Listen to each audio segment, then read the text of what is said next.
Oi,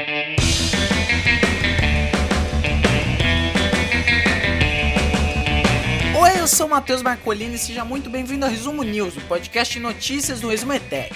Nesse podcast eu comento as notícias mais legais de passar pra vocês no dia de hoje. Hoje, dia 18 de junho de 2020. Vamos lá! E bom, hoje o Resumo News é muito feliz, um dos dias mais felizes de 2020, sim, por causa de duas principais notícias. A primeira é notícia do G1. Fabrício Queiroz, ex-assessor de Flávio Bolsonaro, é preso em Atibaia, São Paulo. Sim, meus amigos, para iniciar o dia 18 de junho de 2020, essa bela quinta-feira, a notícia de que o Fabrício Queiroz, o Queiroz, né? O Queiroz foi preso, o ex-assessor e ex-motorista do senador Flávio Bolsonaro, que agora tá no Partido Republicanos, né? Foi preso em Atibaia, interior de São Paulo, na manhã dessa quinta-feira. Um mandado de prisão preventiva, ou seja, não tem prazo para acabar esse prazo de prisão, foi expedido pela Justiça do Rio de Janeiro no desdobramento da investigação que apura aquele esquema de rachadinha na Assembleia Legislativa do Estado do Rio de Janeiro, a ALERJ.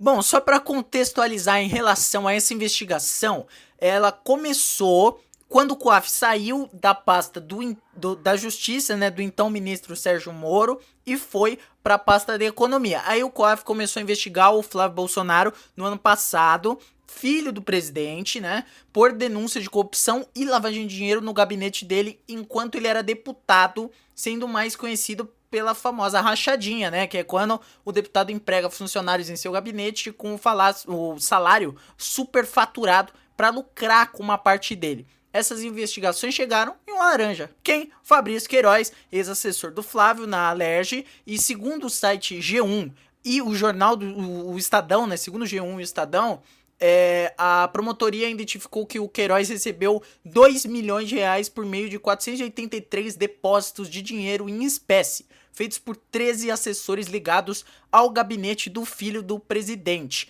E aí, nesse período, em entrevista a Reuters, o Moro, inclusive, disse que o governo nunca iria interferir no trabalho de investigações ou no trabalho dos promotores, se referindo às denúncias contra o Flávio Bolsonaro. Esse Flávio que, inclusive, no fim de 2019... foi denunciado de novo ao Tribunal de Justiça do Rio por aí outra lavagem de dinheiro. Mas aí fica aí, esse texto do podcast de demissão do Sérgio Moro, pra você ver como tá tudo interligado. Mas agora vamos lá. O Queiroz, ele tava num imóvel do Frederico Wassef. Aí você pensa, meu Deus, Matheus, mas quem é esse homem? Esse homem é o advogado da família Bolsonaro. Ele é advogado do Bolsonaro, o pai do Flávio Bolsonaro. E nessa quarta-feira, o Wassef, ele esteve no Palácio do Planalto, enfim, na cerimônia de posse do ministro da Comunicações, aquele parente do Silvio Santos, né? Interessante dizer que em setembro de 2019, o Wassef disse pro programa Em Foco da Globo News que ele não sabia o paradeiro do Queiroz e que não era advogado dele. E um caseiro do imóvel, um caseiro lá da casa do Wassef, disse que a polícia, entretanto, que o Queiroz já estava lá há mais de um ano.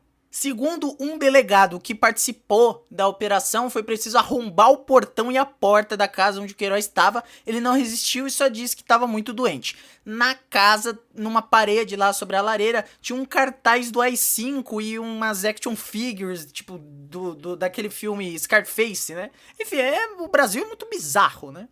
Após o Queiroz ser preso, ele passou pelo IML e aí ele foi transferido pro Rio, foi levado, né, pelo Departamento de Homicídios e tal, pra ele ir pro Rio de Janeiro, onde ele vai ficar preso. Válido constatar também que a justiça autorizou a prisão da mulher do Queiroz, a Márcia Oliveira de Aguiar, que curiosamente não tem Queiroz no sobrenome, né? A prisão rolou lá pelas 8 horas da manhã, 7h30 da manhã, a polícia tava acordada muito cedo, né? E aí, dois negócios muito interessantes em relação a essa prisão do Queiroz. A primeira é que a equipe de polícia que foi lá para realizar a operação de prisão não sabia, até mais ou menos 1h, 1h30, 2 horas antes deles chegarem lá, eles não sabiam que eles estavam indo lá para prender o Queiroz. Isso foi uma estratégia do Ministério Público, dos promotores, pra não vazar nenhuma informação de que eles estavam indo atrás do Queiroz, porque a gente sabe aí que a polícia e o Bolsonaro têm uma relação de muita amizade, né? E a outra é que ele foi preso em Atibaia. E aí eu vi, por exemplo, alguns jornalistas falando, olha só, Atibaia, o Lula.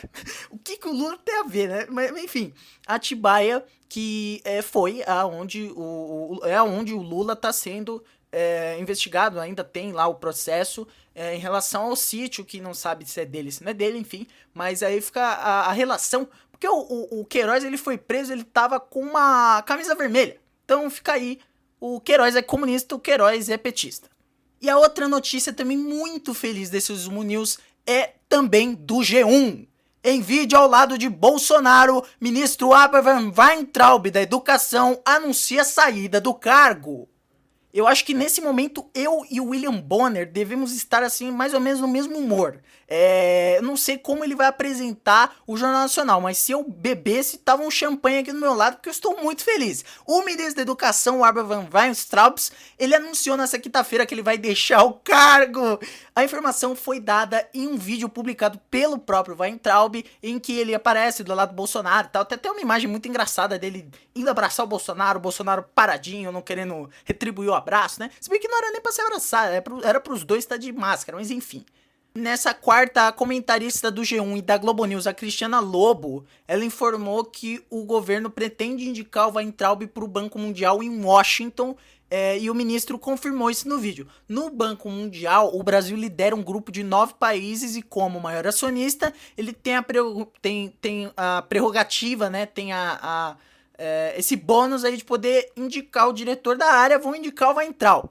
Dizem as más línguas que o Bolsonaro tá mandando o Weintraub pra diretoria do Banco Mundial, porque se o Weintraub ficar no Brasil, ele será preso. A ver, o Weintraub não quis falar sobre as razões da demissão, abre aspas pra ele. Nesse momento, eu não quero discutir os motivos da minha saída, não cabe. O importante é dizer que eu recebi o convite para ser diretor de um banco. Já fui diretor de um banco no passado. Volto ao mesmo cargo, porém no Banco Mundial. O presidente já referendou. Obrigado, presidente. E com isso, eu, a minha esposa, os nossos filhos e até nossa cachorrinha, a Capitu, a gente vai poder ter a segurança que hoje tá me deixando muito preocupado.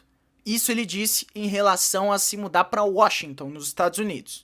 De novo, abrindo aspas pro Weintraub, eu estou fechando um ciclo, presidente, e começando outro. E é claro que sigo apoiando o senhor, presidente Bolsonaro, como eu fiz nos últimos 3 anos. O Bolsonaro respondeu com, abre aspas, é um momento difícil, todos os meus compromissos da campanha continuam de pé, busco implementá-lo da melhor forma possível. A confiança você não compra, você adquire. Todos que estão nos ouvindo agora são maiores de idade, sabem o que o Brasil está passando. E o momento é de confiança, jamais deixaremos de lutar por liberdade, eu faço o que o povo quiser. Como não custa relembrar, né? Porque a gente sabe que o Weintraub é um desgraçado, a gente sabe. Vamos relembrar o que ele fez? Vamos! O Weintraub, ele assumiu o cargo em abril de 2019, depois que o Ricardo Vélez Rodrigues saiu do Ministério da Educação, né?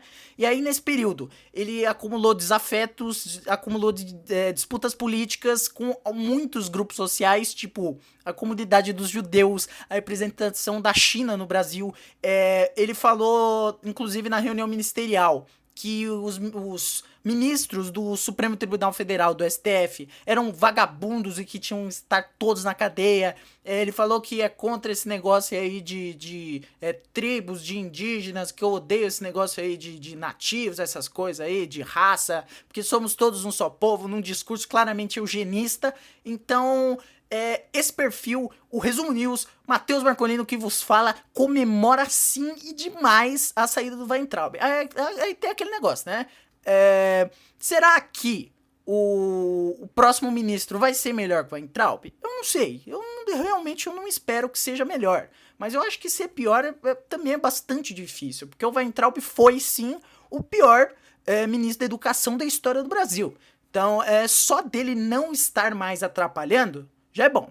Inclusive, o Weintraub, antes dele anunciar a demissão hoje, lá pelo comecinho da manhã, ele anunciou uma decisão, né, de que ele estaria proibindo, ele estaria revogando um projeto de lei, um projeto em relação a universidades públicas de cotas para negros, para pardos, para indígenas e tal, ele estaria revogando isso, e aí o ministério foi lá e acabou vetando o veto dele, né? Eu não sei se... Enfim, mas dá pra entender.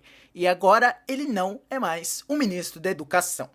Bom, então é isso, ficamos só com essas duas notícias hoje, porque foram duas notícias maravilhosas. Eu vou ficando por aqui, um beijo pra você que escutou até agora, manda pros seus amigos se você gostou, porque o boca a boca é fundamental pra gente. Assina o feed pra não perder os próximos episódios, assina o feed do outro podcast da família Zumetec de podcasts, O República dos Bananas, e se você estiver escutando no YouTube, se inscreve, ative o sininho. É isso aí, segue a gente nas nossas redes sociais, beijo pra vocês, amanhã vocês me escutam um pouquinho mais. Tchau!